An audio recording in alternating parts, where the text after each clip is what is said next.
السلام عليكم ورحمة الله تعالى وبركاته. داود يالكسو دوادا موقع الباهيها SYC ميديا. فضلا سكرايب سار channelka.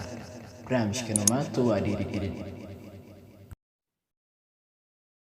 بقرآني وإيماني وتدبيرات إخواني بقرآني وإيماني وتدبيرات إخواني khaladku waa hal bog oo ka mid ah nolosha aadanaha balse xiriirku waa bog dhammaystiran. haddaba hal bog oo qudhaha u liman bog dhammaystiran.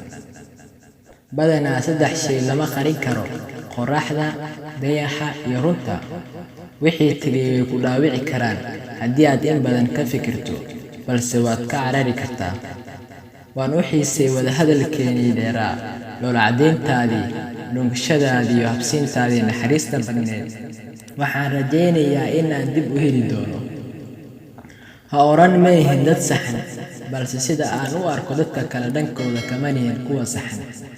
mid ka mid ah dareenaha ugu yaabka badan adduunka waa adigoo qof jeclaaday misanaad ku fikirtay inaadan fursad ku heli doonin, balse uu wakhtiga idin kulmiyey.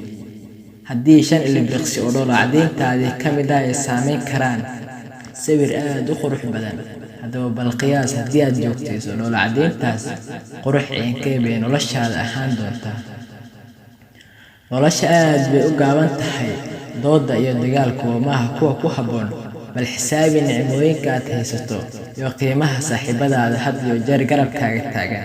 horay u soo adigoo sareeya qof walibana tusaya dhoola-caddeyntaada. ma jiro nin guul gaari karo iyadoon guushaas qof dumar ah ka dambeyn, hooyo ama xaas. haddii uu labaduba haysto waa qof laba mar nimcaystay. ha isku dayay inaad qof kaliya kaamil u dhigto naftaada ee si qofka sida xad-dhaafka ah kuu jecel. xaalad walba oo kula soo dirista ha iska lumin rajada, waayo marka ay qoraxda dhacdaba xidigaha ayaa soo baxa. xaalad walba oo kula soo dirista ha iska lumin rajada, waayo marka ay qoraxda dhacdaba xidigaha ayaa soo baxa.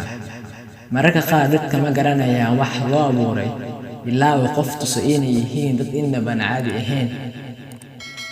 mararka qaar dadka ma garanayaan waxa loo abuuray ilaa uu qof tuso inay yihiin dad inaban caadi ahayn.